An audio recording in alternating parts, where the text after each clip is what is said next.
Guys, welcome back. This is Keita's promo. And of course, Trudy Kitui. And we are here, we have a lot to share with you. First of all, we'll just allow him to introduce himself, then tell us more of what you are here, what brings us here. Then later on, we will ask questions. Karibu sana. Don't forget to say where we are. Yeah. All right. Yeah. My name is John Bosco Madeka. Today we are outside the DCI headquarters, and it's about the cytonn investments case, where we had reported a case of obtaining through false pretenses to the DCI sometime in June 2021. It's been 4 years. We've always been told that the case had been forwarded to the ODPP for approval of charges. Yet, 4 years down the road, nothing is happening. So a few weeks back, on the 28th of March, I wrote a letter, an email to the ODPP, asking and questioning why the matter is just being kept in abeyance and no action is being taken. After the letter was received, it was minuted to the director of DCI for action, where he has allocated some officers under the Economic Crimes Unit to investigate the matter so they can see what action has been taken. Way back in 2021, when we filed the complaints, DANDE, EDWIN DANDE of cytonn, who has formed a multiplicity of SPVs to try and defraud us, ran to court and got orders stopping his arrest, questioning and arraignment in court, courtesy of our complaints about the Ponzi scheme he was running. Further to that, as we know, in court, temporary orders are not supposed to subsist for more than a period of 1 year. It's been now more than 4 years, yet he's still enjoying the protection of those orders which were issued sometime in November of 2021. And prior to that, he had even run to court to try and file for company voluntary administration so that he could run away from his obligations, which are to pay us back our money. When he came to us, he was asking us to put in money so that he does not borrow from the banks. He borrows from us, he pays us interest, and at maturity you get your money back. That came to cease on the 17th of March 2020 when the country went into lockdown. EDWIN DANDE took advantage of the situation and declared that his company had been gravely affected by the COVID-19. Imagine, just a week into COVID-19, the guy had already been affected by the COVID-19 pandemic and stopped paying maturities and interest payments. And this is what led us to the DCI to complain. Initially, in 2021, we were directed to room number 8 and 20. Officers from the ECCU, Kibet and Kerimi were handling the matter. We don't know whether they actually did anything about the whole issue. So we are back, and we hope this time around that the matter will be given the serious attention it deserves. It is also good to note that since June last year, DANDE has been involving himself in incidences of hiring goons to come and disrupt the official receiver, who has been vested with properties which were bought with our money. He went and hired goons from Kibera. One of the goons is called John Paul. I have his number and his details. The other one is called Michael Nyaosi, who led a group of 100 marauding goons who went and attacked guards at the Kilimani property on Agwings Kodek, where they went and they destroyed documents. They pilfered things like tanks, water tanks. They pulled out toilet seats, fittings and all that in an attempt to reduce the value of the property. Since January 2025, we have seen goon attacks at the property in Ruaka called the Alma. Even last night, goons had been sent to come and threaten the peace of the residents in a bid to eject the official receiver out of the property, and all that cannot continue being accepted. It's a total affront to the rule of law that one man thinks he can run roughshod on 4,000 people and deny them their hard-earned money, which they had put in as investments. They were busy begging for those investments, and they were not calling them investments. They were saying, instead of borrowing from the bank, we want to borrow from you so that we avoid the high interest rates which we are going to pay from the bank. And with that, they assured us that your money is safe, courtesy, they were calling it asset-backed finance, is it asset-backed investment, whereby if you put in your money, we have bought the property at Kilimani, the land is worth 1.6 billion, that asset backs your investment, you will never lose. But once we got into liquidation, courtesy of a court ruling on the 6th of January 2023, he has tried to oppose everything about the liquidation. He's in court with his 50 SPVs, suing himself. He owns all the 50 SPVs, but he's busy suing himself. He has even gone to an extent of hiring people like Paul Muite and Nelson Harvey to come and try and to intimidate the investors and the judicial system. That is totally unacceptable. DANDE deserves to be behind jail in committee, serving his time for obtaining from Kenyans. And we are not going to relent until this person. We have written letters to the president which have gone and responded, which is very unfortunate. When the citizens cry out to the president and he ignores them, who else does he think is going to come to the defense of people who gave him votes?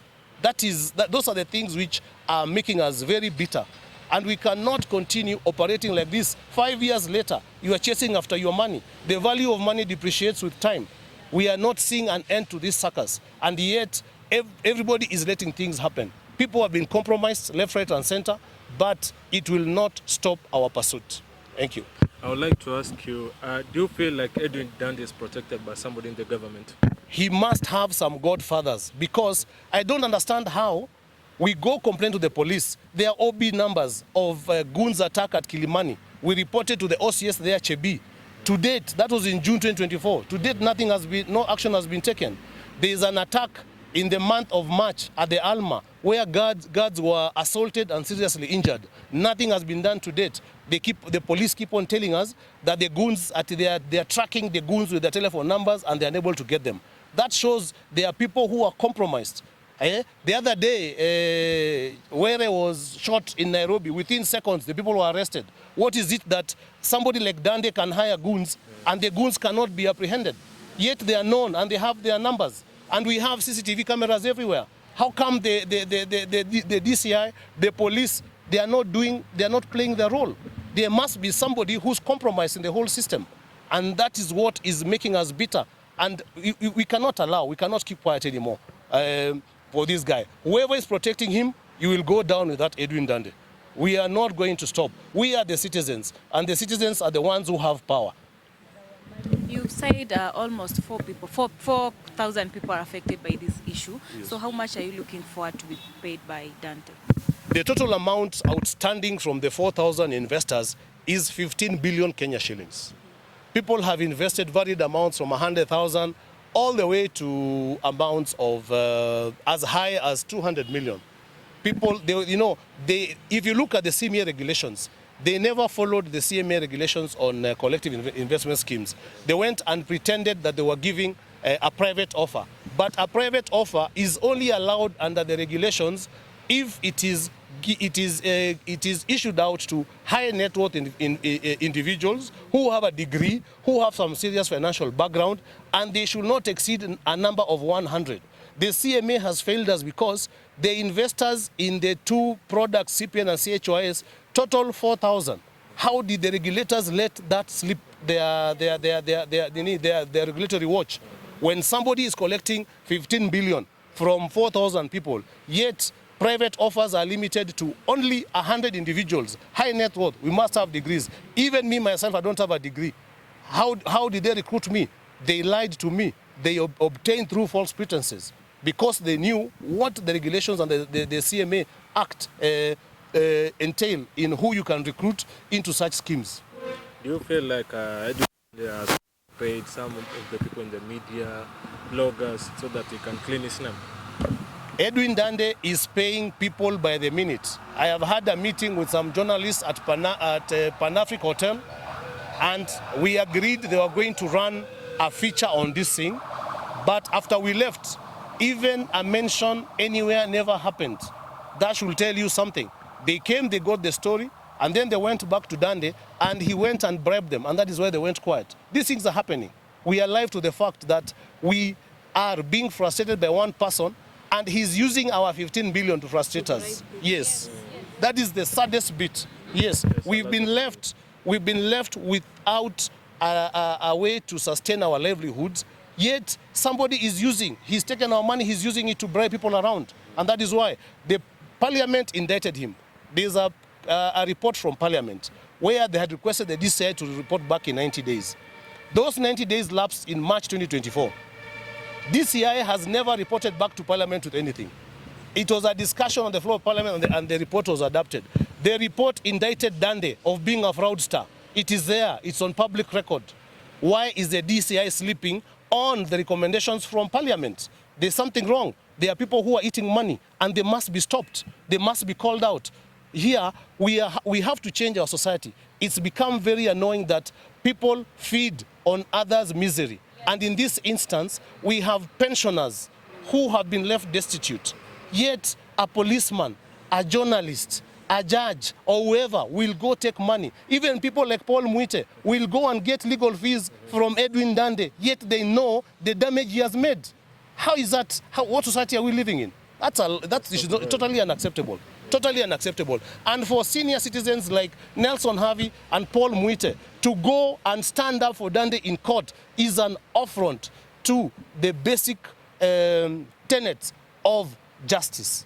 Because these are people who are senior counsels and they know the fact of the matter, what went down. But they have no shame to go and collect money from this person who has rendered us destitute. So now that you're from DCI headquarters, what's the feedback or the way forward for you guys?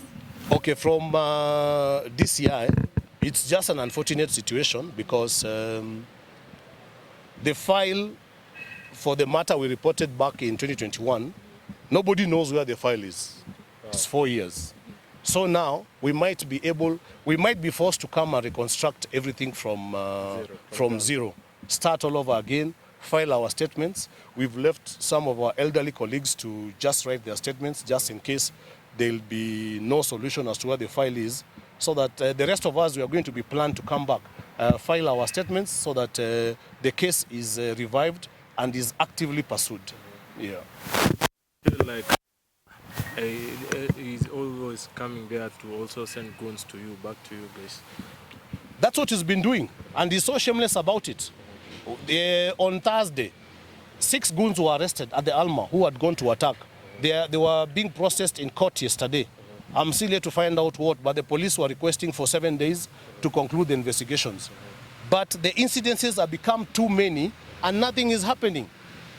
The complaints are there, the OB numbers are there, but the police are doing nothing. Maybe money is exchanging hands, but we need to get to the bottom of it. The IG, the DIG police need to come out and find out what is going on. We've asked the official receiver to write an official complaint asking why action is not being taken as a government agency. Why action is not being taken on the people who are being sent to orchestrate those goon attacks.